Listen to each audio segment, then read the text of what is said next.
going to help me to do it. So anyways, want to just say that. Thank y'all for listening. And let's hustle, baby. Let's hustle, man. What does it entail? It entails going 10x on social media. Going on social media and getting freaking known. Getting known on social media. Right? That's what it's about. Get known on social media. So I got to go on social media now, and I'm going to go try to give some content. Let's do it. Boom, content. You know, while we're talking about content, let me tell you something about content right here.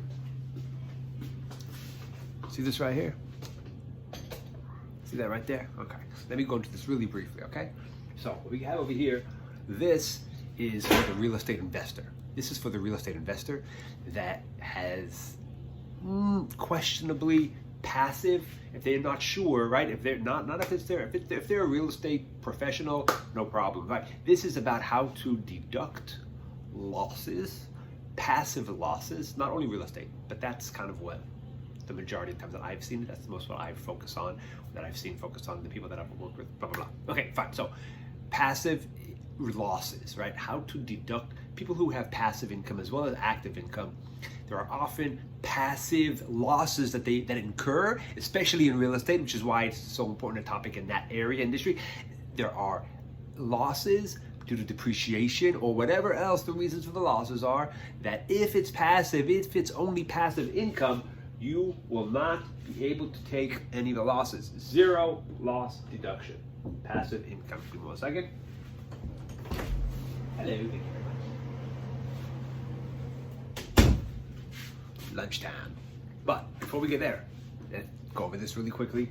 Passive, right? If it's purely passive, which means if somebody else is running the business for you and you're just getting passive income, right? That's great. You can deduct your operational losses, right? Anything that costs to run it. But if you have a paper loss, if you have a deduction, if you have even if it's a real operational loss, but it's a zero, but it's a negative, you're not going to be able to deduct that loss from your active income. Got it?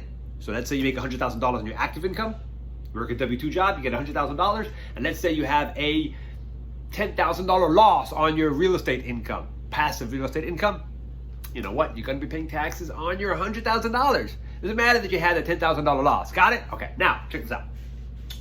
If you're active, if you're considered active, and there's criteria for each of these, right? Criteria, there's going to be a bunch of criteria. I'm not going to go into all the details of the criteria right here, right now, but it is just know that these are the terms you're going to be looking for, and these are the concepts you're going to be looking for. So active income. If you are active in your real estate, right, you can deduct up to $25,000 of your losses, of your passive losses. Got it?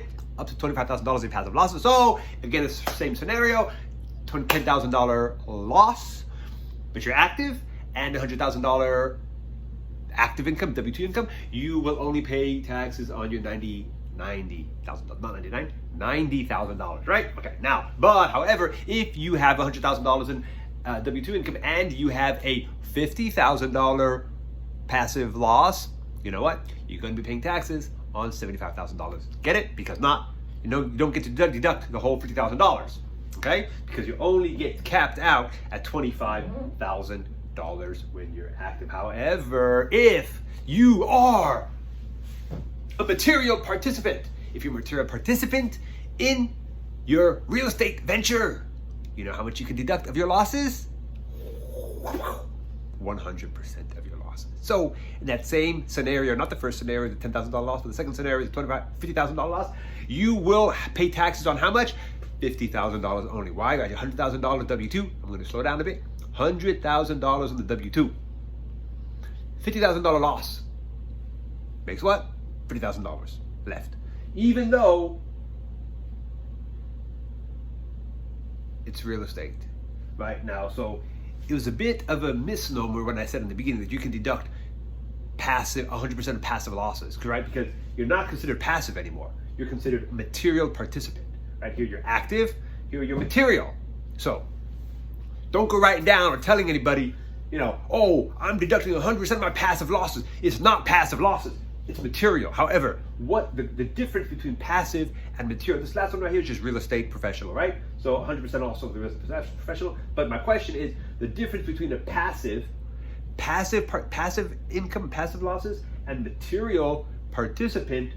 There's going to be about 7 criteria, and you have to only meet one of them. So it's going to be critical for you for you to know what those criteria are, and to know what the criteria is, and to make sure that you are a material participant.